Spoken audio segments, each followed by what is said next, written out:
SLC കെമിസ്ട്രിയുടെ ആറാമത്തെ chapter metals അഥവാ ലോഹങ്ങൾ എന്ന് പറയുന്ന ഈ പാഠഭാഗത്തിലെ സിങ്കിൻ്റെയും കോപ്പറിൻ്റെയും എക്സ്ട്രാക്ഷൻ അഥവാ സിങ്കിൻ്റെയും കോപ്പറിൻ്റെയും നിർമ്മാണമാണ് യൂണിറ്റ് ലേണിങ്ങിൻ്റെ ഈ വീഡിയോയിൽ നമ്മൾ ഡിസ്കസ് ചെയ്യുന്നത്. ഓക്കെ, ഈ ചാപ്റ്ററിൽ നമുക്ക് ഏറ്റവും പ്രധാനമായി പഠിക്കാനുള്ള ഒരു നിർമ്മാണമായിരുന്നു ഇരുമ്പിൻ്റെ നിർമ്മാണം. അത് നേരത്തെ ഒരു വീഡിയോയിൽ നമ്മൾ ഡിസ്കസ് ചെയ്തതാണ്. ഇനി നമ്മൾ പറയാൻ പോകുന്നത് സിങ്കിൻ്റെയും കോപ്പറിൻ്റെയും നിർമ്മാണമാണ് ഇവിടെ ഈ ചാപ്റ്ററിൽ ഡിസ്കസ് ചെയ്യുന്നത്. ഓക്കെ, ശ്രദ്ധിക്കുക. ആദ്യം നമ്മൾ ഡിസ്കസ് ചെയ്യുന്നത് സിങ്കിൻ്റെ നിർമ്മാണം. ഓക്കെ, സിങ്കിൻ്റെ നിർമ്മാണം ഡിസ്കസ് ചെയ്യുന്നതിന് മുമ്പ് സിങ്കിൻ്റെ ഏറ്റവും പ്രധാനപ്പെട്ട രണ്ട് അയിരുകൾ ഏതൊക്കെ അഥവാ രണ്ട് ഓറുകൾ ഏതൊക്കെയെന്ന് ചാപ്റ്ററിൻ്റെ തുടക്ക ഭാഗത്തിൽ തന്നെ നമ്മൾ പഠിച്ചിട്ടുണ്ട്. നോക്കുക, ഏതൊക്കെയാണ് സിങ്കിൻ്റെ ഏറ്റവും പ്രധാനപ്പെട്ട രണ്ട് അയിരുകൾ നോക്കുക. ഒന്നാമത്തത് സിങ്ക് ബ്ലെൻഡ് പഠിച്ചിട്ടുണ്ട്, സിങ്ക് ബ്ലെൻഡ്. രണ്ടാമത്തത് കലാമിൻ. ഒരു ലോഹത്തിനെ ഒരു മെറ്റലിനെ എപ്പോഴും ഉണ്ടാക്കുന്നത് അയിരിൽ നിന്നാണ് അഥവാ ഓറിൽ നിന്നാണ് എന്ന് നമ്മൾ പഠിച്ചിട്ടുണ്ട്. അപ്പോൾ സിങ്കിൻ്റെ ഏറ്റവും പ്രധാനപ്പെട്ട രണ്ട് അയിരുകൾ അഥവാ ഓറാണ് സിങ്ക് ബ്ലെൻഡ്, അതുപോലെ തന്നെ കലാമിന്. അതിൻ്റെ കൂടെ തന്നെ അതിൻ്റെ കെമിക്കൽ ഫോർമുല രാസസൂത്രം ഓർത്ത് വെക്കുക. സിങ്ക് ബ്ലെൻഡിൻ്റെ കെമിക്കൽ ഫോർമുലയാണ് ZnS, കലാമിൻ്റെ കെമിക്കൽ ഫോർമുലയാണ് ZnCO3. ഈ രാസസൂത്രത്തിൽ നിന്ന് തന്നെ നമുക്ക് മനസ്സിലാക്കാൻ പറ്റും സിങ്ക് ബ്ലെൻഡ് എന്ന് പറയുന്നത് സൾഫൈഡ് ഓറാണ്. ഇവിടെ അവസാനം എസ് ആണ്, സോ സൾഫൈഡ് ഓറാണ്. ഇവിടെ CO3 അവസാനിക്കുന്നതുകൊണ്ട് നമുക്ക് പറയാൻ പറ്റും കലാമിൻ എന്ന് പറയുന്നത് ഒരു കാർബണേറ്റ് ഓറാണ്. നന്നായിട്ട് ശ്രദ്ധിക്കണം. സിങ്കിൻ്റെ അയിരുകൾ ഓറുകൾ ഏതെല്ലാം എന്ന് ചോദിച്ചാൽ നമുക്ക് സിങ്ക് ബ്ലെൻഡും കലാമിനും എഴുതാം. എന്നാൽ സിങ്കിൻ്റെ കാർബണേറ്റ് അയിര് ഏതെന്ന് ചോദിച്ചാൽ കലാമിൻ എഴുതണം. സൾഫൈഡ് ഓറ് ഏതെന്ന് ചോദിച്ചാൽ സിങ്ക് ബ്ലെൻഡും എഴുതണം. ഓക്കെ, അപ്പോൾ ഇത് രണ്ടുമാണ് സിങ്കിൻ്റെ ഏറ്റവും പ്രധാനപ്പെട്ട രണ്ടയിരുകൾ. ഇനി നമ്മൾ ഭൂവൽക്കത്തിൽ നിന്നൊരു അയിര് കിട്ടിയാൽ ആദ്യം ചെയ്യുന്ന പ്രോസസ്സ് നമുക്കറിയാം. അതിലടങ്ങിയിരിക്കുന്ന ഗ്യാങ്ങിനെ റിമൂവ് ചെയ്യുക. അതിനാണ് കോൺസെൻട്രേഷൻ അഥവാ സാന്ദ്രണം എന്ന് പറയുന്നത്. അപ്പോൾ ഈ സാന്ദ്രണം ചെയ്യുന്ന ഈ സൾഫൈഡ് ഓറുകളെ നോക്കി, സൾഫൈഡ് ഓറുകളെ കോൺസെൻട്രേറ്റ് ചെയ്യാൻ, സാന്ദ്രണം ചെയ്യാൻ നമ്മൾ ഉപയോഗിക്കുന്ന ഏറ്റവും പ്രധാനപ്പെട്ട ഒരു മെത്തേഡാണ് ഫ്രോത്ത് ഫ്ലോട്ടേഷൻ അഥവാ പ്ലവന പ്രക്രിയ. അപ്പോൾ ചോദിക്കും സിങ്കിൻ്റെ സൾഫൈഡ് അയിര് ഏതാണ്? അപ്പോൾ സിങ്ക് ബ്ലെൻഡ് എന്ന് എഴുതണം. ഇതിനെ കോൺസെൻട്രേറ്റ് ചെയ്യാൻ ഉപയോഗിക്കുന്ന, സാന്ദ്രണം ചെയ്യാൻ ഉപയോഗിക്കുന്ന മാർഗം ഏതെന്ന് ചോദിക്കും. അപ്പോൾ എന്ത് എഴുതണം? ഫ്രോത്ത് ഫ്ലോട്ടേഷൻ, പ്ലവന പ്രക്രിയ. അങ്ങനെ ഈ പ്രക്രിയ വഴി നമ്മളെ അയിരിലടങ്ങിയിരിക്കുന്ന, ഓറിലടങ്ങിയിരിക്കുന്ന ഗ്യാങ്ങിനെ, ഇമ്പ്യൂരിറ്റീസിനൊക്കെ നമ്മൾ റിമൂവ് ചെയ്തു. ഇനി എന്ത് ചെയ്യണം? നമ്മുടെ കയ്യിലുള്ള അയിര് നോക്കി, ഒന്ന് സൾഫൈഡ് അയിരാണ്, ഒന്ന് കാർബണേറ്റ് അയിരാണ്. ഇതിനെ രണ്ടിനെയും, സൾഫൈഡ് അയിരിനെയും കാർബണേറ്റ് അയിരിനെയും ഇനി നമ്മൾ എന്താക്കി മാറ്റാൻ പോവാണ്? ഓക്സൈഡ് ആക്കിയിട്ട് കൺവേർട്ട് ചെയ്യാൻ പോവാണ്. ഓക്സൈഡ് ആക്കിയിട്ട് കൺവേർട്ട് ചെയ്യണം. ഓക്കെ, അപ്പോൾ നോക്കി, ഓക്സൈഡ് ആക്കിയിട്ട് കൺവേർട്ട് ചെയ്യാൻ നമ്മൾ പഠിച്ചിട്ടുണ്ട്. രണ്ട് മാർഗങ്ങളാണ് ഉപയോഗിക്കുക. ഒന്നാമത്തതാണ് എന്തെന്ന് പറയുന്നത്? റോസ്റ്റിങ്. രണ്ടാമത്തതാണ് എന്തെന്ന് പറയുന്നത്? കാൽസിനേഷൻ. എന്താണ് കാൽസിനേഷനും റോസ്റ്റിംഗ് എന്ന് പറഞ്ഞാൽ? കാൽസിനേഷൻ നമുക്കറിയാം, വായുവിൻ്റെ അസാന്നിധ്യത്തിൽ, ആബ്സെൻസിൽ നമ്മളൊന്ന് ഹീറ്റ് ചെയ്യുക, ചൂടാക്കുക. എന്നാൽ വായുവിൻ്റെ സാന്നിധ്യത്തിൽ അഥവാ പ്രസൻസിൽ ഹീറ്റ് ചെയ്യുന്നതിനാണ് നമ്മൾ എന്ത് പറയുക? റോസ്റ്റിംഗ് എന്ന് പറയാം. അപ്പോൾ ഓക്സൈഡ് ആക്കി മാറ്റാൻ ഉപയോഗിക്കുന്ന രണ്ട് മെത്തേഡുകൾ ഏതൊക്കെയാണെന്ന് ചോദിക്കും. അപ്പോൾ അവിടെ കാൽസിനേഷനും റോസ്റ്റിങ്ങും. പക്ഷേ ഇതിൽ ഇമ്പോർട്ടൻ്റ് ആയി മനസ്സിലാക്കേണ്ടത്, ഇവിടെ നമ്മുടെ അയിര് കലാമിനാണെങ്കിൽ അവിടെ നിങ്ങൾ ഏതെന്നെ ഉപയോഗിക്കണം? കാൽസിനേഷൻ തന്നെ ഉപയോഗിക്കണം. എന്നാൽ സൾഫൈഡ് ആയിട്ടുള്ള സിങ്ക് ബ്ലെൻഡ് ആണെങ്കിൽ നമ്മൾ ഏത് ഉപയോഗിക്കണം? റോസ്റ്റിംഗ് തന്നെ ഉപയോഗിക്കണം. അത് പഠിച്ചു വെക്കണം. അപ്പോൾ വളരെ ഈസി ആയിട്ട് നമുക്ക് മനസ്സിലാക്കാൻ നോക്കി. തുടക്കത്തിൽ എന്നുണ്ട്, കലാമിൻ. അത് നമ്മളിവിടെ തുടക്കത്തിലുണ്ട് കാൽസിനേഷൻ. അപ്പോൾ കലാമിന് കാൽസിനേഷൻ ആയിരിക്കും. അപ്പോൾ സിങ്ക് ബ്ലെൻഡ് ഏതായിരിക്കും? റോസ്റ്റിംഗ് ആയിരിക്കും. സിങ്ക് ബ്ലെൻഡ് ഏതായിരിക്കും? റോസ്റ്റിംഗ് ആയിരിക്കും. പഠിച്ചു വെക്കാം. അപ്പോൾ അതിൻ്റെ ഒരു ഇക്വേഷൻ ഒന്ന് നോക്കുക. ഇപ്പോൾ ഇവിടെ നോക്ക്, സിങ്കിൻ്റെ കാർബണേറ്റ് അഥവാ കലാമിനാണ് ഈ എഴുതിയിട്ടുള്ളത്. അപ്പോൾ കലാമിനെ നമ്മൾ എന്ത് ചെയ്യുന്നു? ഓക്സൈഡ് ആക്കിയിട്ട് മാറ്റാൻ പോവാണ്. കലാമിനെ ഓക്സൈഡ് ആക്കിയിട്ട് മാറ്റണമെങ്കിൽ നമ്മൾ ഉപയോഗിക്കുന്ന മെത്തേഡ് കാൽസിനേഷൻ ആണ് എന്ന് പറഞ്ഞല്ലോ. അപ്പോൾ ജസ്റ്റ് നമ്മൾ ഇതിനെന്ത് ചെയ്യുന്നു? ഹീറ്റ് ചെയ്യുന്നു, ചൂടാക്കുന്നു. എയറിൻ്റെ പ്രസൻസ് വേണ്ട, വായുവിൻ്റെ സാന്നിധ്യം അവിടെ വേണ്ട. അപ്പോൾ അത് ജസ്റ്റ് ഒന്ന് ചൂടാക്കുന്ന സമയത്ത് നോക്കി, അതൊന്ന് കലാമിനെ ജസ്റ്റ് ഒന്ന് ചൂടാക്കുന്ന സമയത്ത് കലാമിൻ എന്തായി മാറി? നോക്കി, സിങ്കിൻ്റെ ഓക്സൈഡ് ആയിട്ട് മാറി. അതിൻ്റെ കൂടെ കാർബൺ ഡൈ ഓക്സൈഡ് ഉണ്ടായി. പക്ഷേ നമുക്കിവിടെ സിങ്കിൻ്റെ ഓക്സൈഡ് ആക്കി മാറ്റാണ് നമ്മൾ ചെയ്യുന്നത്. ഇനി സൾഫൈഡ് നോക്ക്, ഇതാണ് സിങ്ക് ബ്ലെൻഡ്. സിങ്ക് ബ്ലെൻഡിനെ നമ്മൾ ജസ്റ്റ് ചൂടാക്കണം. അതായത് ഇവിടെയും നമ്മൾ ഹീറ്റ് ചെയ്യുകയാണ് ചെയ്യുക കേട്ടോ, ഇവിടെയും ഹീറ്റ് ചെയ്യുകയാണ് ചെയ്യുക. അപ്പോൾ സിങ്ക് ബ്ലെൻഡിനെ ഹീറ്റ് ചെയ്യുമ്പോൾ ശ്രദ്ധിക്കേണ്ടത് ഈ സിങ്ക് ബ്ലെൻഡിനെ നമ്മൾ റോസ്റ്റിംഗ് ആണ് ഉപയോഗിക്കുക.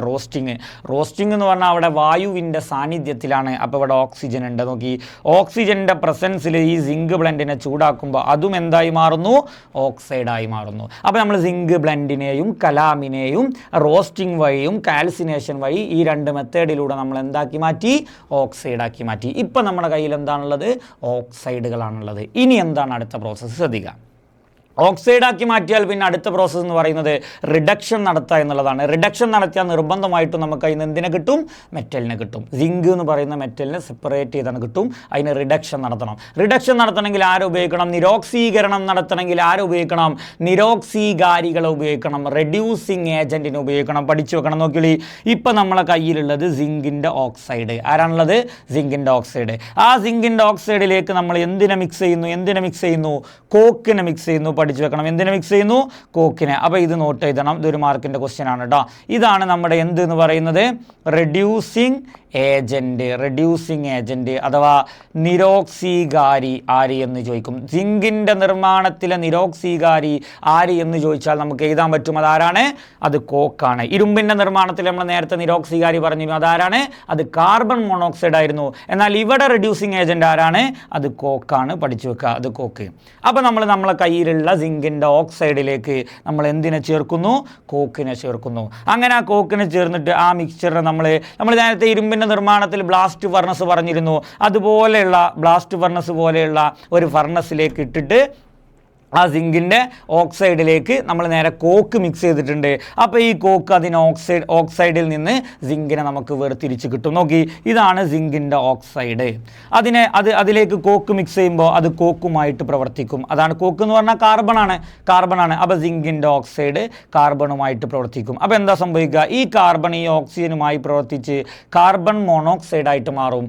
അപ്പോൾ ഇവിടെ നമുക്ക് എന്തിനെ മാത്രം കിട്ടും, സിങ്കിനെ മാത്രം കിട്ടും. നമ്മളെ പണി എന്താ, എക്സ്ട്രാക്ഷൻ ഓഫ് സിങ്കിൻ്റെ നിർമ്മാണമാണ്. അപ്പോൾ സിങ്കിനെ എങ്ങനെയാണ് നമ്മൾ എന്ത് ചെയ്യുന്നത്, നിർമ്മിക്കുന്നത്. അപ്പോൾ നോക്കി, സിങ്കിനെ നിർമ്മിക്കുന്ന ഈ സമവാക്യങ്ങളോട് ചോദിക്കൂട്ടോ.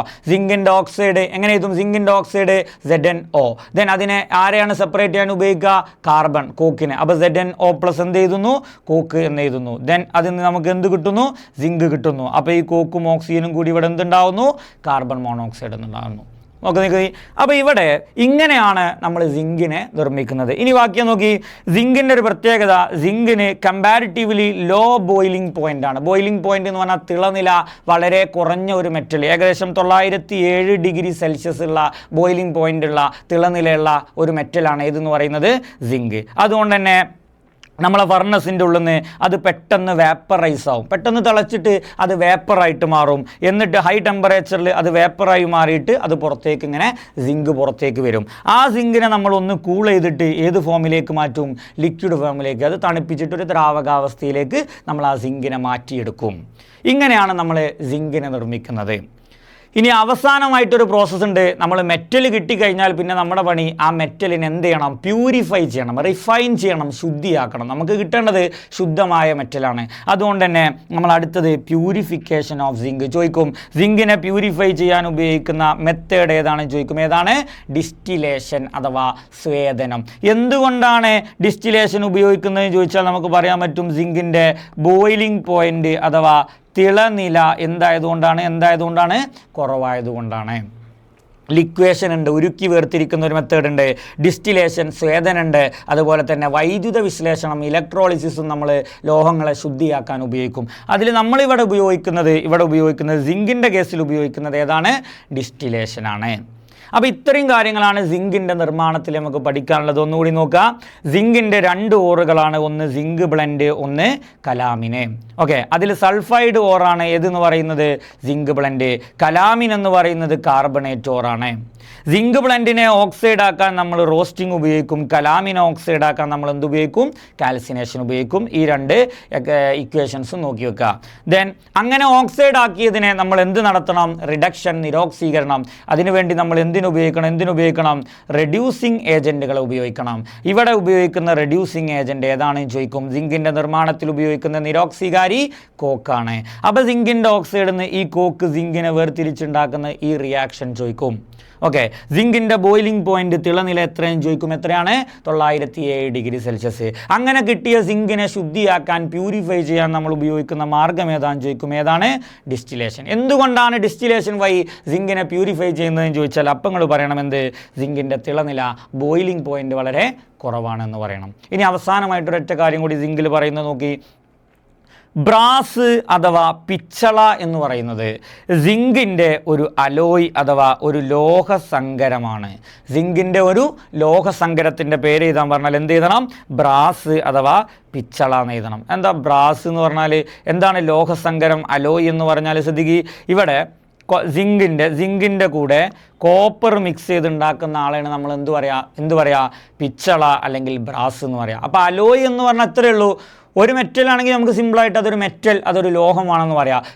ഒന്നിലധികം മെറ്റലുകൾ, ലോഹങ്ങൾ കൂട്ടിച്ചേർത്ത് ഉണ്ടാക്കുന്ന ആളുകളെയാണ് നമ്മൾ എന്ത് പറയുക? അലോയ് എന്ന് പറയുക, അഥവാ ലോഹസങ്കരങ്ങൾ എന്ന് പറയാം. ലോഹസങ്കരങ്ങൾ. അപ്പോൾ ബ്രാസ് എന്ന് പറയുന്നതിൽ സിങ്കും ഉണ്ട്, പിന്നെ ആരുണ്ട്? കോപ്പറുണ്ട്. അപ്പോൾ നമുക്ക് പറയാൻ പറ്റും ബ്രാസ് എന്ന് പറയുന്നത് സിങ്കിൻ്റെ ഒരു അലോയാണ്, സിങ്കിൻ്റെ ഒരു ലോഹസങ്കരമാണ്. പഠിച്ചു വെക്കുക. അപ്പോൾ ഇത്രയും കാര്യങ്ങളാണ് സിങ്കിൻ്റെ നിർമ്മാണത്തിൽ പഠിച്ചു വെക്കേണ്ടത്. സിങ്കിൻ്റെ 2 അയിരുകൾ, ഓർ ഏതാണ്, അതിനെ കോൺസെൻട്രേറ്റ് ചെയ്യുന്ന മെത്തേഡ് ഏതാണ്, അതിനെ ഓക്സൈഡ് ആക്കി മാറ്റുന്ന ഈ 2 മെത്തേഡുകൾ, ഇതിൻ്റെ ഇക്വേഷൻ പഠിച്ചു വെക്കണം. പിന്നെ അതുപോലെ തന്നെ സിങ്കിൻ്റെ നിർമ്മാണത്തിൽ ഉപയോഗിക്കുന്ന റെഡ്യൂസിങ് ഏജൻറ്റ് ഏതാണ്, പിന്നെ ഈ ഇക്വേഷൻ പഠിച്ചു വെക്കണം. സിങ്കിൻ്റെ ബോയിലിംഗ് പോയിന്റ് എത്രയാണ്? 907 ഡിഗ്രി സെൽഷ്യസ് ആണ്. സിങ്കിനെ ശുദ്ധിയാക്കാൻ ഉപയോഗിക്കുന്ന മെത്തേഡ് ഡിസ്റ്റിലേഷൻ അഥവാ സ്വേദനമാണ്. പിന്നെ സിങ്കിൻ്റെ ഏറ്റവും പ്രധാനപ്പെട്ട ഒരു അലോയ് ഉണ്ട്, അതേതാണ്? ബ്രാസ് അഥവാ പിച്ചള. ഓക്കെ, വളരെ ഈസി ആയിട്ടുള്ളൊരു മെത്തേഡാണ് സിങ്കിൻ്റെ നിർമ്മാണം. ഇനി ഇതേപോലെ തന്നെ വളരെ ഈസി ആയിട്ടുള്ള മറ്റൊരു മെത്തേഡാണ് പറയാൻ പോകുന്നത്. ശ്രദ്ധിക്കുക, സിങ്കിനെ പോലെ തന്നെ വളരെ ഈസി ആയിട്ട് നിർമ്മിക്കാൻ പറ്റുന്ന മറ്റൊരു മെറ്റലാണ് കോപ്പർ എന്ന് പറയുന്നത്. ഇതും നമ്മൾ ഒരുപാട് കാര്യങ്ങൾ നേരത്തെ പഠിച്ചതാണ്. നോക്കുക, കോപ്പറിൽ എന്തൊക്കെയാണ് അറിഞ്ഞിരിക്കേണ്ടത് നോക്കുക. കോപ്പറിൻ്റെ പ്രധാനപ്പെട്ട 2 അയിരുകൾ, 2 ഓറുകൾ ഏതാണ് എന്ന് ചോദിച്ചാൽ നമുക്ക് പറയാൻ പറ്റും. ഇത് അവിടെ കൊടുത്തിട്ടുണ്ട്. ഏതൊക്കെയാണ്? ഒന്നാമത്തത് കോപ്പർ പൈറൈഡ്സ്. ഏതാണ്? Copper pyrites. ദെൻ രണ്ടാമത്തത് കോപ്പർ ഗ്ലാൻസ്. ഏതാണ്? Copper glance. കെമിക്കൽ ഫോർമുല നോക്കി, CuFeS2, രണ്ടാമത്തത് Cu2S. ഇത് രണ്ടുമാണ്. അപ്പോൾ ഇതിൻ്റെ അവസാനം എസ്സിൽ അവസാനിക്കുന്നത് കൊണ്ട് നമുക്ക് പറയാം കോപ്പറിൻ്റെ ഈ 2 അയിരുകളും ഏത് അയിരാണ്? സൾഫൈഡ് ഓറുകളാണ്, അഥവാ സൾഫൈഡ് അയിരുകളാണ്. അപ്പോൾ കോപ്പറിൻ്റെ പ്രധാനപ്പെട്ട 2 ഓറുകൾ ഏതൊക്കെയെന്ന് പറഞ്ഞു. ഏതൊക്കെയാണ്?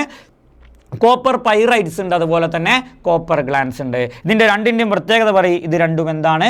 സൾഫൈഡ് ഓറുകളാണ്, സൾഫൈഡ് അയിരുകളാണ്. സൾഫൈഡ് അയിരുകളായതുകൊണ്ട് നമ്മൾ ആദ്യം അതിനെ കോൺസെൻട്രേറ്റ് ചെയ്യണം, ഗ്യാങ്ങിനെ ഒഴിവാക്കണം. അതിനുവേണ്ടി ഉപയോഗിക്കുന്ന മെത്തേഡ് വീണ്ടും നമ്മൾ കഴിഞ്ഞ സിങ്കിലൊക്കെ പറഞ്ഞതാണ്. ഓക്കെ, ഏത് മെത്തേഡാണ്? ഫ്രോത്ത് ഫ്ലോട്ടേഷൻ, പ്ലവന പ്രക്രിയ. നിർബന്ധമായിട്ടും പഠിച്ചു വെക്കേണ്ടതാണ്. സൾഫൈഡ് അയിരുകളെ എപ്പോഴും കോൺസെൻട്രേറ്റ് ചെയ്യാൻ ഉപയോഗിക്കുന്ന മെത്തേഡ് ഏതായിരിക്കും? ഫ്രോത്ത് ഫ്ലോട്ടേഷൻ, പ്ലവന പ്രക്രിയ. ദെൻ ഇനി ശ്രദ്ധിക്കുക, നമ്മളൊരു കോൺസെൻട്രേഷൻ നടത്തുന്നത് എന്തിനാ?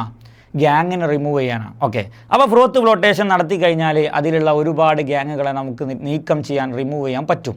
പക്ഷേ നമുക്ക് നീക്കം ചെയ്യാൻ കഴിയാത്ത ഒരു ഗ്യാങ് മാത്രം അതിൽ ബാക്കിയായി കിടക്കും. നോക്കി, അത് ഏത് ഗ്യാങ്ങാണ്? അതിൻ്റെ പേര് പഠിച്ചു വെക്കണം. Iron oxide. എന്താണ് ഗ്യാങ്ങിൻ്റെ പേര്? Iron oxide. അതിൻ്റെ പ്രത്യേകത ശ്രദ്ധിക്കുക, അതിന് ബേസിക സ്വഭാവമാണുള്ളത്. എന്ത് സ്വഭാവമാണുള്ളത്?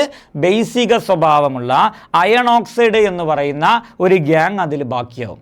അപ്പോൾ നമുക്ക് ആ ഗ്യാങ്ങിന് എന്ത് ചെയ്യണം? ഒഴിവാക്കണം. ഗ്യാങ് നമുക്ക് വേണ്ട, നമുക്ക് മെറ്റൽ, ലോഹം മാത്രം മതി. അപ്പോൾ നമ്മൾ ആ ഗ്യാങ്ങിനെ ഒഴിവാക്കാൻ വേണ്ടിയിട്ട് ഉപയോഗിക്കുന്ന ആളെയാണ് നമ്മൾ എന്ത് പറയുക? ഫ്ലക്സ് എന്ന് പറയാം. നമ്മൾ ഇരുമ്പിൻ്റെ നിർമ്മാണത്തിൽ പറഞ്ഞിട്ടുണ്ട്, ഗ്യാങ്ങിനെ റിമൂവ് ചെയ്യാനാണ് നമ്മൾ എന്ത് ഉപയോഗിക്കുക? ഫ്ലക്സ് ഉപയോഗിക്കുക. അപ്പോൾ ഗ്യാങ്ങിനെ നീക്കം ചെയ്യാൻ വേണ്ടിയിട്ട് നമ്മൾ എന്ത് ഉപയോഗിക്കുന്നു? ഫ്ലക്സ്. അപ്പോൾ ഏതാണ് ഫ്ലക്സ്? പഠിച്ചു വെക്കണം. സിലിക്ക, സാൻഡ്, മണൽ അഥവാ SiO2. ഇതാണ് നമ്മളിവിടെ ഉപയോഗിക്കുന്നത്. സിലിക്ക എന്ന് പറയാം, അതിൻ്റെ കെമിക്കൽ ഫോർമുലയാണ് എന്തെന്ന് പറയുന്നത്? SiO2. എന്താ അതിൻ്റെ പ്രത്യേകത? ഇതിന് അസിഡിക് സ്വഭാവമാണ്. ഗ്യാങ്ങിന് ബേസിക് സ്വഭാവമാണെങ്കിൽ നമ്മൾ ഉപയോഗിക്കുന്ന ഫ്ലക്സിന് എന്ത് സ്വഭാവമായിരിക്കണം? അസിഡിക് സ്വഭാവമായിരിക്കണം. ഇത് മാറും, ഇത് മാറാൻ പാടില്ല. കൺഫ്യൂഷനാണ്, ശ്രദ്ധിച്ചോളി. ഇരുമ്പിൻ്റെ നിർമ്മാണത്തിൽ ഈ SiO2 എന്ന് പറയുന്ന ആൾ ഗ്യാങ് ആയിരുന്നു. എന്നാൽ കോപ്പറിൻ്റെ നിർമ്മാണം നമ്മളിപ്പോൾ പറയുമ്പോൾ ഈ SiO2 എന്ന് പറയുന്ന ആൾ എന്താണ്? ഫ്ലക്സ് ആണ്. അത് മാറാൻ പാടില്ല. അപ്പോൾ ക്വസ്റ്റ്യനൊക്കെ കാണുമ്പോൾ കൃത്യമായിട്ട് നോക്കിയിട്ട് വേണം ആൻസർ ചെയ്യാൻ. ഇരുമ്പിൻ്റെ നിർമ്മാണത്തിൽ SiO2 ഗ്യാങ് ആണ്. കോപ്പറിൻ്റെ നിർമ്മാണത്തിൽ SiO2 എന്താണ്? ഫ്ലെക്സ് ആണ്. റെഡി. അപ്പോൾ ഇത്രയും കാര്യങ്ങൾ നോക്കാം. റെഡി ആണല്ലോ? അപ്പോൾ കോപ്പറിൻ്റെ നിർമ്മാണത്തിൽ കോപ്പറിൻ്റെ രണ്ട് പ്രധാനപ്പെട്ട രണ്ട് അയിരുകൾ പറഞ്ഞു. അത് രണ്ടും എന്താണെന്ന് പറഞ്ഞു? സൾഫൈഡ് അയിരുകളാണ്. അതുകൊണ്ട് അതിനെ സാന്ദ്രണം ചെയ്യാൻ, കോൺസെൻട്രേഷൻ ചെയ്യാൻ എന്തുപയോഗിക്കുന്നു? പ്ലവന പ്രക്രിയ, ഫ്രോത്ത് ഫ്ലോട്ടേഷൻ ഉപയോഗിക്കുന്നു. അതൊക്കെ ചെയ്തു കഴിഞ്ഞാലും അതിൽ ബാക്കിയാവുന്ന ഒരു ഗ്യാങ് ഉണ്ട്. അതിൻ്റെ പേര് പഠിച്ചു, എന്താണ്? Iron oxide. ആ അയൺ ഓക്സൈഡിനെ റിമൂവ് ചെയ്യാൻ വേണ്ടി നമ്മൾ ഉപയോഗിക്കുന്ന ഫ്ലക്സിൻ്റെ പേര് പഠിച്ചു, എന്താണ്? Silica SiO2. ഇനി ശ്രദ്ധിച്ചോളി. അപ്പോൾ നമ്മൾ ഈ അയൺ ഓക്സൈഡിനെ റിമൂവ് ചെയ്യാൻ വേണ്ടിയിട്ട് നമ്മൾ അതിലേക്ക് സിലിക്ക ആഡ് ചെയ്യും. ഓക്കെ, എന്നിട്ട് ജസ്റ്റ് ഒന്ന് അതിനെ ഹീറ്റ് ചെയ്യും. ഓക്കെ, അങ്ങനെ ഹീറ്റ് ചെയ്യുന്ന സമയത്ത് നമുക്ക് കുറച്ച് കുപ്രസ് സൾഫൈഡ് കിട്ടും. കുറച്ച് പ്യൂരിറ്റി, കുറച്ച് ശുദ്ധമായ കുപ്രസ് സൾഫൈഡ് കിട്ടും. പഠിച്ചു വെക്കണം കേട്ടോ. Cu2S കിട്ടും. എന്ത് കിട്ടും? Cu2S. വീണ്ടും പറയാൻ ശ്രദ്ധിച്ചു കേട്ടോ. ഈ അയൺ ഓക്സൈഡിനെ ഒഴിവാക്കാൻ വേണ്ടിയിട്ട് നമ്മൾ അതിലേക്ക് സിലിക്ക ആഡ് ചെയ്തിട്ട് ഒന്ന് ഹീറ്റ് ചെയ്യും. ആ ഹീറ്റ് ചെയ്യുന്ന സമയത്ത് നമുക്ക് കിട്ടുന്ന കുറച്ച് ഒരു പ്രൊഡക്റ്റാണ് ഏതെന്ന് പറയുന്നത്? Cuprous sulphide, Cu2S. ഓക്കെ, ഇനി അതിനെ വീണ്ടും ഒന്ന് ചൂടാക്കിയാൽ, എയറിൻ്റെ വായുവിൻ്റെ സാന്നിധ്യത്തിൽ ഇങ്ങനെ എയറിൻ്റെ പ്രസൻസിൽ ഇങ്ങനെ ജസ്റ്റ് ഒന്ന് ഒരു നിയന്ത്രിതമായിട്ട് ഇങ്ങനെ ചൂടാക്കി കഴിഞ്ഞാൽ ഈ കുപ്രസ് സൾഫൈഡ്, ശ്രദ്ധിക്കണ്ടോ, ഈ കുപ്രസ് സൾഫൈഡ് ഭാഗികമായിട്ട്, മുഴുവനായിട്ടല്ല, പാർഷ്യലി അതെന്തായിട്ട് മാറും? കുപ്രസ് ഓക്സൈഡായിട്ട് മാറും. ശ്രദ്ധിക്കുക, ആദ്യം കുപ്രസ് സൾഫൈഡാണ്, പിന്നെന്താണ്? കുപ്രസ് ഓക്സൈഡാണ്. റെഡി. അപ്പോൾ ഈ കുപ്രസ് ഓക്സൈഡ് ഇനി എന്താ ചെയ്യുക നോക്കളി? ഈ കുപ്രസ് ഓക്സൈഡ് നേരത്തെ ഉണ്ടായ കുപ്രസ് സൾഫൈഡുമായിട്ട് റിയാക്ട് ചെയ്തിട്ടാണ് നമുക്ക് കോപ്പർ കിട്ടുക. കൺഫ്യൂഷനാണ് ഈ 2-3 ലൈന്. ഒന്നുകൂടി പറയാൻ ശ്രദ്ധിച്ചോളി.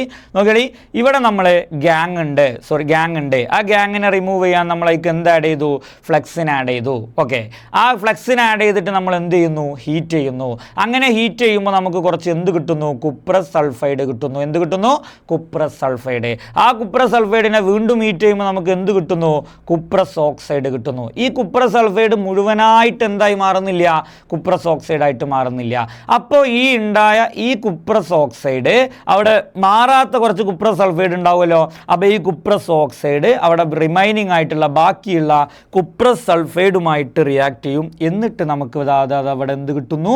കോപ്പർ കിട്ടുന്നു. ഇതാണ് കോപ്പറിൻ്റെ നിർമ്മാണം. നോക്കി ഇതാണ് നമുക്ക് അവസാനം കിട്ടുന്ന കുപ്രസ് ഓക്സൈഡ്. ഈ കുപ്രസ് ഓക്സൈഡ് നോക്കി, ഈ കുപ്രസ് ഓക്സൈഡ് എന്തുമായിട്ട് റിയാക്ട് ചെയ്യുന്ന പറഞ്ഞത്? കുപ്രസ് സൾഫൈഡുമായിട്ട് റിയാക്ട് ചെയ്യും. അപ്പോൾ അങ്ങനെ കുപ്രസ് ഓക്സൈഡ് കുപ്രസ് സൾഫൈഡുമായിട്ട് റിയാക്ട് ചെയ്തിട്ട് ഇവിടെ നോക്കി 2 × 2 4 കോപ്പർ ഉണ്ട്, ഇവിടെ 2 കോപ്പർ ഉണ്ട്. അപ്പോൾ ടോട്ടൽ ഇവിടെ 6 കോപ്പർ. അങ്ങനെ 6 കോപ്പർ നമുക്കിവിടെ കിട്ടും. പിന്നെ അതിൻ്റെ ഒപ്പം കിട്ടുന്ന ഒരു ഗ്യാസാണ് ഏതെന്ന് പറയുന്നത്? SO2. കോപ്പർ ഉണ്ടാകുമ്പോൾ കോപ്പറിൻ്റെ കൂടെ കിട്ടുന്ന വാതകമാണ് ഏതെന്ന് പറയുന്നത്? SO2, sulphur dioxide. പഠിച്ചു വെക്കണം, നമുക്ക് ആവശ്യമുണ്ട്. ഓക്കെ, ഇങ്ങനെയാണ് കോപ്പറിൻ്റെ നിർമ്മാണം എന്ന് പറയുന്നത്. അപ്പോൾ ഇവിടെ ഒരു കാര്യം ശ്രദ്ധിക്കുക. ഇരുമ്പിൻ്റെ നിർമ്മാണത്തിൽ നമ്മൾ അതിനെ ഇരുമ്പ് കിട്ടാൻ വേണ്ടിയിട്ട് നിരോക്സീകാരിയായിട്ട്, റെഡ്യൂസിങ് ഏജൻ്റായിട്ട് കാർബൺ മോണോക്സൈഡിന് ഉപയോഗിച്ചു. സിങ്കിൻ്റെ നിർമ്മാണത്തിലാണെങ്കിൽ നമ്മൾ കോക്കിന് ഉപയോഗിച്ചു. ഇവിടെ നമ്മൾ നോക്കി കോപ്പർ കിട്ടി, പക്ഷെ നമ്മൾ നിരോക്സീകാരിയെ ആരെയും എന്ത് ചെയ്തിട്ടില്ല? ഉപയോഗിച്ചിട്ടില്ല. അപ്പോൾ കോപ്പറിൻ്റെ നിർമ്മാണത്തിൽ പ്രത്യേകമായ ഒരു നിരോക്സീകാരിയെ, റെഡ്യൂസിങ് ഏജൻറ്റിനെ എന്ത് ചെയ്യുന്നില്ല? ഉപയോഗിക്കുന്നില്ല. ഓക്കെ ആണല്ലോ? ഇങ്ങനെയാണ് നമുക്ക് എന്ത് കിട്ടുന്നത്? കോപ്പർ കിട്ടുന്നത്. ഇനി ശ്രദ്ധിച്ചോളി, ഒരു മാർക്കിന് സ്ഥിരമായിട്ട് ചോദിക്കാൻ സാധ്യതയുള്ള ഒരു ചോദ്യമാണ്. ശ്രദ്ധിച്ചോളി, ഇങ്ങനെ കിട്ടുന്ന കോപ്പർ ഒരു മോൾട്ടൺ കണ്ടീഷനിൽ, ഉരുകിയൊരവസ്ഥയിലായിരിക്കും. അപ്പോൾ നമ്മൾ അതിന് എന്ത് ചെയ്യും? അത് നല്ല മോൾഡ് എന്ന് പറഞ്ഞാൽ നമ്മളൊരു അച്ചിലേക്ക് ഒഴിച്ചിട്ട് അതൊന്നിങ്ങനെ തണുക്കുന്ന സമയത്ത് ചെമ്പിൻ്റെ ചെറിയ, കോപ്പർ എന്ന് പറഞ്ഞാൽ ചെമ്പാണല്ലോ, ചെമ്പിൻ്റെ ചെറിയ കട്ടകളായിട്ട് ഇങ്ങനെ മാറുകയാണ് ചെയ്യുക. അങ്ങനെ ഈ നമ്മൾ മോൾട്ടൺ കോപ്പർ കൂൾ ചെയ്തിട്ട് തണുപ്പിച്ച് മോൾഡിലേക്ക് ഒഴിക്കുമ്പോൾ നമുക്ക് എന്ത് കിട്ടും എന്ന് പറഞ്ഞാൽ ചെമ്പ് കട്ടികൾ കിട്ടുന്നു. ആ ചെമ്പ് കട്ടികളെ നമ്മൾ വിളിക്കുന്ന പേരുണ്ട്. എന്താണ് വിളിക്കുക? ബ്ലിസ്റ്റർ കോപ്പർ എന്നാണ് വിളിക്കുക. എന്താ വിളിക്കുക? ബ്ലിസ്റ്റർ കോപ്പർ എന്നാണ് വിളിക്കുക. എന്തുകൊണ്ടാണ് അതിനെ ബ്ലിസ്റ്റർ കോപ്പർ എന്ന് വിളിക്കുന്നത് എന്നുള്ള ചോദ്യം ചോദിക്കുകയാണെങ്കിൽ നിങ്ങൾ എഴുതേണ്ടത് വളരെ ഈസിയാണ്. ശ്രദ്ധിച്ചോളി, നമ്മൾ ഒരു അച്ച് അഥവാ ഒരു മോൾഡ് എടുത്തു. ആ മോൾഡിലേക്ക് നമ്മൾ ഉരുകിയ കോപ്പറിനെ അങ്ങനെ ഒഴിക്കുകയാണ്. ഓക്കെ, അപ്പോൾ ഇവിടെ ശ്രദ്ധിച്ച് നോക്കി, ഇവിടെ നമുക്ക് എന്തുണ്ട്? ഈ കോപ്പറിൻ്റെ കൂടെ തന്നെ ശ്രദ്ധിക്കുക, ഈ കോപ്പറിൻ്റെ കൂടെ SO2 എന്ന് പറയുന്ന ഒരു ഗ്യാസ് ഉണ്ടാവുന്നുണ്ട് പറഞ്ഞു. കോപ്പറിൻ്റെ കൂടെ എന്തുണ്ടാവുന്നുണ്ട്? SO2 gas. അപ്പോൾ ഈ കോപ്പർ ഈ അച്ചിലൊഴിച്ചിട്ട് ഇത് തണുക്കുന്ന സമയത്ത്, ഘനീഭവിക്കുന്ന കൂളാവുന്ന സമയത്ത് സോളിഡ് ആകുമ്പോൾ പതുക്കെ ഇങ്ങനെ ഖരാവസ്ഥയിലേക്ക് വരും. അങ്ങനെ ആ ഖരാവസ്ഥയിലേക്ക് വരുമ്പോൾ ഇതിൻ്റെ ഉള്ളിൽ നിന്ന് ആ SO2 എന്ന് പറയുന്ന ഗ്യാസ് ഇങ്ങനെ മുകളിലേക്ക് പോകും. അതിങ്ങനെ മുകളിലേക്ക് തണുക്കുന്ന സമയത്ത് SO2 വാതകം മുകളിലേക്ക് പോകുമ്പോൾ ഇതിൻ്റെ മുകളിൽ ഈ ചെമ്പ് കട്ടികളുടെ മുകളിൽ ഇങ്ങനെ കുമിളകളായിട്ട് ബബിൾസ് ആയിട്ട് അത് കാണാൻ പറ്റും. അപ്പോൾ നമ്മൾ ഈ കോപ്പറിനെ ഇങ്ങനെ ഉണക്കിയെടുക്കുന്ന സമയത്ത് അല്ലെങ്കിൽ സോളിഡ് ആക്കി എടുക്കുന്ന സമയത്ത് അതിൻ്റെ മേലെ ഇങ്ങനെ ചെറിയ ചെറിയ ബബിൾസ് ഉണ്ടാവും. എങ്ങനെയാണ് ആ ബബിൾസ് ഉണ്ടായത്? അത് ആ SO2 ഗ്യാസ് ഇങ്ങനെ മുകൾക്ക് പോയപ്പോൾ ഉണ്ടായതാണ്. ഓക്കെ, അതുകൊണ്ടാണ് അങ്ങനെ ആ ബബിൾസ് ആ കുമിളകളോട് കൂടി കിട്ടുന്ന ഈ കോപ്പറിനെ നമ്മൾ ബ്ലിസ്റ്റർ കോപ്പർ എന്ന് വിളിക്കാനുള്ള കാരണം അതാണ്. അപ്പോൾ നോക്കി എന്താണ് അതിൻ്റെ ആൻസർ പറയുന്നത്? Sulphur dioxide. കോപ്പർ ഉണ്ടാകുമ്പോൾ ഉണ്ടാകുന്ന ഒരു ഗ്യാസ് ആണ് ഇത് സൾഫർ ഡയോക്സൈഡ്. നോക്കി, കോപ്പർ നിർമ്മാണ വേളയിൽ ഉണ്ടാകുന്ന സൾഫർ ഡയോക്സൈഡ്. കോപ്പർ നിർമ്മാണ വേളയിൽ എന്തുണ്ടാവുന്നുണ്ട്? സൾഫർ ഡയോക്സൈഡ് ഉണ്ടാകുന്നത്. അതിനെന്താ സംഭവിക്കുക? ലോഹം, നമ്മളെ കോപ്പർ എന്ന് പറയുന്ന ലോഹം ഘനീഭവിക്കുക എന്ന് പറഞ്ഞാൽ തണുക്കുമ്പോൾ അത് ഖരാവസ്ഥയിലേക്ക് മാറുമ്പോൾ ആ സൾഫർ ഡയോക്സൈഡ് എന്ത് ചെയ്യും? പുറത്തു പോകും. അതിങ്ങനെ മേലേക്ക് ഇങ്ങനെ പുറത്തേക്ക് പോകും. ഓക്കെ, അതിൻ്റെ ഫലമായി അവിടെ എന്ത് രൂപപ്പെടും? അതിൻ്റെ മേലെ ഇങ്ങനെ കുറച്ച് കുമിളകൾ രൂപപ്പെടും. ആ കുമിളകൾ അതേ രൂപത്തിൽ ആ ചെമ്പ് കട്ടിയിൽ ഇങ്ങനെ മേലെ ഇങ്ങനെ കുമിളകളായിട്ട് കാണാൻ പറ്റും. അതുകൊണ്ടാണ് നമ്മൾ ഇതിനെന്ത് വിളിക്കുന്നത്? ബ്ലിസ്റ്റർ കോപ്പർ എന്ന് വിളിക്കുന്നത്. എന്താ വിളിക്കുക? ബ്ലിസ്റ്റർ കോപ്പർ എന്ന് വിളിക്കും. റെഡിയാണല്ലോ? ഇത് നമ്മളോട് 1-2 മാർക്കിന് ചോദിക്കാൻ സാധ്യതയുള്ള ഒരു ക്വസ്റ്റ്യൻ ആണ്, ശ്രദ്ധിച്ചു വെക്കുക. ഇനി ഈ കോപ്പർ നമുക്ക് കിട്ടി. നേരത്തെ സിങ്കിനെയൊക്കെ പ്യൂരിഫൈ ചെയ്യണം, ശുദ്ധിയാക്കണം എന്ന് പറഞ്ഞ ഡിസ്റ്റിലേഷൻ എന്ന് പറയുന്ന മെത്തേഡ് സ്വേദനം പറഞ്ഞ പോലെ തന്നെ ഈ കോപ്പറിനെ നമുക്ക് എന്താക്കണം? ശുദ്ധിയാക്കണം. എങ്ങനെയാണ് കോപ്പറിനെ ശുദ്ധിയാക്കുക? പഠിച്ചു വെക്കണം. നോക്കി, അവിടെ ഡിസ്റ്റിലേഷൻ ആണെങ്കിൽ ഇവിടെ നമ്മൾ ഉപയോഗിച്ചത് ഇലക്ട്രോലിറ്റിക് റിഫൈനിങ് അഥവാ വൈദ്യുത വിശ്ലേഷണ ശുദ്ധീകരണം. ഏതാണ് ഉപയോഗിക്കുക? വൈദ്യുത വിശ്ലേഷണ ശുദ്ധീകരണമാണ് ഉപയോഗിക്കുക. ഒരു ചിത്രമുണ്ട്, നോക്കിക്കോളി. വൈദ്യുത വിശ്ലേഷണ ശുദ്ധീകരണം എന്ന് പറയുമ്പോൾ നോക്കാം, നമ്മൾ ആദ്യം ഒരു ബീക്കർ എടുത്തിട്ടുണ്ട്. ഇവിടെ നമ്മൾ ആരുടെ വൈദ്യുത വിശ്ലേഷണമാണ് പറയുന്നത്? വൈദ്യുത വിശ്ലേഷണമാണ് പറയുന്നത്? കോപ്പറിൻ്റെതാണ്. അപ്പോൾ ആദ്യം തന്നെ നമ്മളൊരു സൊല്യൂഷൻ എടുക്കണം. ഏതായിരിക്കും ആ സൊല്യൂഷൻ? ഏതായിരിക്കും ആ സൊല്യൂഷൻ? നമ്മൾ എടുക്കേണ്ട സൊല്യൂഷൻ നിർബന്ധമായിട്ടും ഏതായിരിക്കും? അത് CuSO4 എന്ന് പറയുന്ന സൊല്യൂഷൻ ആയിരിക്കും. റെഡി. ഏത് സൊല്യൂഷൻ ആയിരിക്കും? CuSO4. Okay, CuSO4 copper sulphate എന്ന് പറയുന്ന സൊല്യൂഷൻ നമ്മൾ ബീക്കറിൽ എടുക്കുക. ഓക്കെ, ഇനി എന്താ ചെയ്യേണ്ടത്? നമ്മളെ കയ്യിലുള്ള കോപ്പറിൻ്റെ പ്രശ്നം എന്താണ്? നമ്മളെ കയ്യിലുള്ള കോപ്പറിൻ്റെ പ്രശ്നം എന്താ? അത് ഇംപ്യൂർ കോപ്പറാണ്. ഇംപ്യൂർ കോപ്പർ എന്ന് പറഞ്ഞാൽ എന്താ? അതിന് കുറച്ച് ഗ്യാങ് ഉണ്ട്, ഇംപ്യൂരിറ്റി ഉണ്ട്. നമുക്കത് ഒഴിവാക്കിയിട്ട് അതിനെ ശുദ്ധമാക്കണം. അപ്പോൾ അശുദ്ധമായ കോപ്പറാണ് നമ്മളെ കയ്യിലുള്ളത്. അതിനെ നമ്മൾ ഈ സൈഡിൽ പോസിറ്റീവിൽ കണക്ട് ചെയ്യാം. അതിനെ കണക്ട് ചെയ്യാം. എന്നിട്ട് ഈ കോപ്പറിൻ്റെ തന്നെ പ്യുവറായിട്ടുള്ള ചെറിയൊരു കഷ്ണം ശുദ്ധമായ കോപ്പറിനെ നമ്മൾ അതിൻ്റെ നെഗറ്റീവിലും കണക്ട് ചെയ്യാം. ഇത്രയും സംവിധാനമാണ് നമുക്ക് ഇത് ശുദ്ധിയാക്കാൻ വേണ്ടത്. ഈ പ്രോസസ്സിനെ നമ്മൾ വിളിക്കുന്ന പേരെന്താണ്? ഇലക്ട്രോലിറ്റിക് റിഫൈനിങ്, വൈദ്യുത വിശ്ലേഷണ ശുദ്ധീകരണം. ഓക്കെ, അപ്പോൾ നോക്കുക, ഇവിടെ നമ്മൾ ആനോഡായിട്ട് എടുത്തത് കോപ്പറിനെ വൈദ്യുത വിശ്ലേഷണം വഴി ശുദ്ധീകരിക്കാൻ ആനോഡായിട്ട് എടുത്തത് ആരെയെന്ന് ചോദിച്ചാൽ നമ്മൾ എഴുതണം ഇംപ്യൂർ കോപ്പർ അഥവാ അശുദ്ധമായ കോപ്പറിനെ. കാഥോഡായിട്ട് നമ്മൾ എടുക്കുന്നത് ആരെയാണെന്ന് ചോദിച്ചാൽ നമ്മൾ എഴുതണം ശുദ്ധമായ കോപ്പറിനെ അഥവാ പ്യുവർ കോപ്പറിനെയാണ് നമ്മൾ കാഥോഡായിട്ട് എടുത്തിട്ടുള്ളത്. ഇനി നോക്കി, ഇലക്ട്രോലൈറ്റ് ആയിട്ട് നിങ്ങൾ ആരെടുത്തതെന്ന് ചോദിച്ചാൽ അവിടെ ഉണ്ട് ആൻസർ. നമ്മൾ ഇലക്ട്രോലൈറ്റ് കോപ്പർ ആണെങ്കിൽ നമ്മൾ പല ചാപ്റ്ററിൽ പഠിച്ചതാണല്ലോ. കോപ്പർ ആണെങ്കിൽ നമ്മുടെ electrolyte copper sulphate CuSO4. Okay, ഇനി അടുത്തത് ഏറ്റവും പ്രധാനപ്പെട്ട 2 ഇക്വേഷനാണ്. ആനോഡിൽ നടക്കുന്ന രാസപ്രവർത്തനത്തിൻ്റെ സമവാക്യം, അതുപോലെ തന്നെ കാഥോഡിൽ നടക്കുന്ന രാസപ്രവർത്തനത്തിൻ്റെ സമവാക്യം. ആനോഡിൽ എപ്പോഴും എന്താ നടക്കുക? ഓക്സിഡേഷൻ. എന്താ നടക്കുക? ഓക്സീകരണം. അപ്പോൾ ആനോഡ് ആരാ? കോപ്പറാണ്. അപ്പോൾ ആനോഡിലുള്ള കോപ്പറൊക്കെ ഇലക്ട്രോണിനെ വിട്ടുകൊടുത്തിട്ട് എന്തായി മാറും? Cu2+ ആയിട്ട് മാറും. ഇതാണ് ആനോഡിൽ നടക്കുക. ഓക്കെ, അപ്പോൾ കാഥോഡിൽ ഈ സൊല്യൂഷനിൽ ഇത് അവിടെ Cu2+ ഉണ്ടല്ലോ. ആ Cu2+ സൊല്യൂഷനിലുള്ള Cu2+ 2 ഇലക്ട്രോണിനെ വാങ്ങിയിട്ട് അത് നേരെ കോപ്പറായി മാറും. എന്നിട്ട് അത് നേരെ കാഥോഡിക്ക് പോകും. അപ്പോൾ നിങ്ങൾ നോക്കി, ഇവിടെ എന്താ പ്രോസസ്സ് നടക്കുന്നത്? ശ്രദ്ധിച്ചോളൂ. ഈ പ്രോസസ്സ് ഇവിടെ കോപ്പർ ഉണ്ട്. ഇവിടെ ആരാ ഉള്ളത്? കോപ്പർ. ആ കോപ്പർ മാത്രമല്ല, നമ്മളെ ഇമ്പ്യൂരിറ്റി ഉണ്ട്, ഗ്യാങ് ഉണ്ട്. ഇതിൽ നിന്ന് ഈ കോപ്പർ മാത്രം ഇങ്ങോട്ട് Cu2+ ആയിട്ട് വരും. ഓക്കെ, ആ Cu2+ ഇവിടെ ഉണ്ടാവുന്ന സൊല്യൂഷനിലെ Cu2+ പിന്നെ നേരെ കോപ്പറായിട്ട് ഇങ്ങോട്ടും പോരും. അപ്പോൾ നിങ്ങൾ ആലോചിച്ച് ഈ ഇതിമുണ്ടായിരുന്ന കോപ്പറൊക്കെ പതുക്കെ ഇതിന്മേലേക്ക് മാറ്റം ചെയ്യാണ്. അപ്പോൾ ഇവിടെ ആര് മാത്രം ബാക്കിയാവും? ഗ്യാങ് മാത്രം ബാക്കിയാവും. ഇവിടെ ഇങ്ങനെ ഗ്യാങ് ഇങ്ങനെ വീണ് കിടക്കുന്നുണ്ടാവും. ഗ്യാങ്ങിനെ നമുക്ക് വേറെ അത് ഒഴിവാക്കാൻ പറ്റും. അപ്പോൾ ഈ കോപ്പറുമേ ആദ്യം നമ്മളെടുത്ത ഈ പ്യുവർ കോപ്പറിൽ നമ്മുടെ ഇതിമെന്നുള്ള കോപ്പറും കൂടിയും ഇതിലേക്ക് അട്രാക്റ്റ് ചെയ്ത് ഇങ്ങനെ വരും. അപ്പോൾ ഇവിടെ ഒരു ഓക്സിഡേഷൻ നടക്കുന്നുണ്ട്, കാരണം അത് ആനോഡാണ്. ഇവിടെ ഒരു റിഡക്ഷൻ നടക്കുന്നുണ്ട്, കാരണം അതെന്താണ്? കാഥോഡാണ്. റെഡിയാണല്ലോ. അപ്പോൾ ഇത്രയും കാര്യങ്ങൾ ഈ ചിത്രവുമായി ബന്ധപ്പെട്ട് നിങ്ങളോട് ചോദിക്കും. എന്തൊക്കെയാണ്? കോപ്പറിനെ ശുദ്ധിയാക്കുന്ന മെത്തേഡ്, വൈദ്യുത വിശ്ലേഷണം, ഇലക്ട്രോളിസിസ്, ആനോഡ്, കാഥോഡ്, ഇലക്ട്രോലൈറ്റ്, പിന്നെ ആനോഡിലെയും കാഥോഡിലെയും റിയാക്ഷനും ചോദിക്കും. ഓക്കെ ആണല്ലോ. ഇനി ഇങ്ങനെയാണ് നമ്മൾ കോപ്പറിനെ എന്ത് ചെയ്യുന്നത്? കോപ്പറിനെ നിർമ്മിക്കുന്നത്. നമ്മൾ ഈ ഒരു പ്രോസസ്സ് വഴിയാണ് നമ്മൾ എന്ത് ചെയ്യുന്നത്? കോപ്പറിനെ നിർമ്മിക്കുന്നത്. ഇനി നോക്കിയാൽ ഇവിടെ കോപ്പർ എന്ന് പറയുന്ന ആളുടെ പ്രധാനപ്പെട്ട 2 അലോയ്, നമ്മൾ നേരത്തെ സിങ്കിൽ പറഞ്ഞ പോലെ ലോഹസങ്കരങ്ങൾ. അലോയ് എന്ന് പറഞ്ഞാൽ എന്താണ്? ലോഹങ്ങൾ കൂടിച്ചേർന്നുണ്ടാകുന്ന ആൾ. ഓക്കെ, അതിൻ്റെ 2 എക്സാമ്പിളാണ്. ഒന്ന് ബ്രാസ്, നേരത്തെ പറഞ്ഞത് തന്നെയാണ് ബ്രാസ്. കാരണം എന്താ? അതിലാരൊക്കെയുള്ളത്? സിങ്കും കോപ്പറുമാണ്. അപ്പോൾ ഇത് സിങ്കിൻ്റെ അലോയ് ആണ്, അതുപോലെ എന്തിൻ്റെ അലോയ് ആണ്? കോപ്പറിൻ്റെ അലോയ് ആണ്. ഓക്കെ, പിന്നെ ഉള്ളത് ബ്രോൺസ് കോപ്പറും ടിന്നും ആണ്. അപ്പോൾ സ്വാഭാവികമായിട്ട് അതിൽ കോപ്പർ ഉണ്ട്, അത് കോപ്പറിൻ്റെ ഒരു അലോയ് ആണ്. ഓക്കെ, ബ്രാസിന് മലയാളത്തിൽ പറയുന്നതാണ് പിച്ചള, അതുപോലെ ബ്രോൺസിനെ പറയുന്നതാണ് ഓട്. ഓക്കെ, അപ്പോൾ ഓട്, പിച്ചള എന്നിവ ലോഹസങ്കരങ്ങളാണ്. ഏത് ലോഹത്തിൻ്റെ ലോഹസങ്കരങ്ങളാണ്? കോപ്പറിൻ്റെ ലോഹസങ്കരങ്ങളാണ്. അപ്പോൾ ഇത്രയാണ് നമുക്ക് കോപ്പറിൻ്റെ നിർമ്മാണത്തിൽ പഠിക്കാനുള്ളത്. സിങ്കിൻ്റെ നിർമ്മാണം നമ്മൾ പറഞ്ഞു, കോപ്പറിൻ്റെ നിർമ്മാണം പറഞ്ഞു. കോപ്പറിൻ്റെ നിർമ്മാണം ഒന്ന് പെട്ടെന്നൊന്ന് പോയി നോക്കാം. നോക്കി, കോപ്പറിൻ്റെ നിർമ്മാണത്തിൽ നമ്മൾ ഏറ്റവും പ്രധാനപ്പെട്ട കോപ്പറിൻ്റെ 2 അയിരുകൾ ഏതൊക്കെയാണ്? Copper pyrites, copper glance. ഇത് രണ്ടും എങ്ങനെയുള്ള അയിരുകളാണ്? സൾഫൈഡ് അയിരുകളാണ്. അതുകൊണ്ട് അതിനെ കോൺസെൻട്രേറ്റ് ചെയ്യാൻ നമ്മൾ എന്തുപയോഗിക്കുന്നു? പ്ലവന പ്രക്രിയ, ഫ്രോത്ത് ഫ്ലോട്ടേഷൻ. അത് ചെയ്തു കഴിഞ്ഞാൽ അതിന് പോകാത്തൊരു ഗ്യാങ് ഉണ്ട്, അതിൻ്റെ പേര് അയൺ ഓക്സൈഡ്. അതിൻ്റെ ബേസിക സ്വഭാവമായതുകൊണ്ട് നമ്മൾ അതിനെ ഒഴിവാക്കാൻ വേണ്ടി അസിഡിക് സ്വഭാവമുള്ള ഏത് ഫ്ലക്സിന് ഉപയോഗിക്കുന്നു? SiO2 ഉപയോഗിക്കുന്നു. ഓക്കെ, അങ്ങനെ ആ ഗ്യാങ് ആയിട്ടുള്ള അയൺ ഓക്സൈഡിലേക്ക് SiO2 ആഡ് ചെയ്തിട്ട് ജസ്റ്റ് ഒന്ന് ഹീറ്റ് ചെയ്യുമ്പോൾ കുപ്രസ് സൾഫൈഡ് ഉണ്ടാവുന്നു. ആ കുപ്രസ് സൾഫൈഡ് പിന്നീട് വീണ്ടും ഹീറ്റ് ചെയ്യുമ്പോൾ കുറച്ച് കുപ്രസ് ഓക്സൈഡായി മാറുന്നു. ഈ കുപ്രസ് ഓക്സൈഡ് ഈ കുപ്രസ് സൾഫൈഡുമായിട്ട് എന്ത് ചെയ്യുന്നു? റിയാക്ട് ചെയ്യുന്നു. ഇക്വേഷൻ പഠിക്കണം കേട്ടോ. കുപ്രസ് ഓക്സൈഡ് കുപ്രസ് സൾഫൈഡുമായിട്ട് റിയാക്ട് ചെയ്യുന്നു, എന്നിട്ട് നമുക്ക് എന്ത് കിട്ടുന്നു? കോപ്പർ കിട്ടുന്നു. ആ കോപ്പറിൻ്റെ കൂടെ നമുക്ക് കിട്ടുന്ന ഒരു വാതകമുണ്ട്. ഏതാണ് വാതകം? SO2 വാതകം. കോപ്പറിൻ്റെ നിർമ്മാണത്തിൽ പ്രത്യേകം ശ്രദ്ധിക്കുക, ഇവിടെ നമ്മൾ എന്തിനു ഉപയോഗിക്കുന്നില്ല? നിരോക്സീകാരിയെ റെഡ്യൂസിങ് ഏജൻറ്റിന് എന്ത് ചെയ്യുന്നില്ല? ഉപയോഗിക്കുന്നില്ല.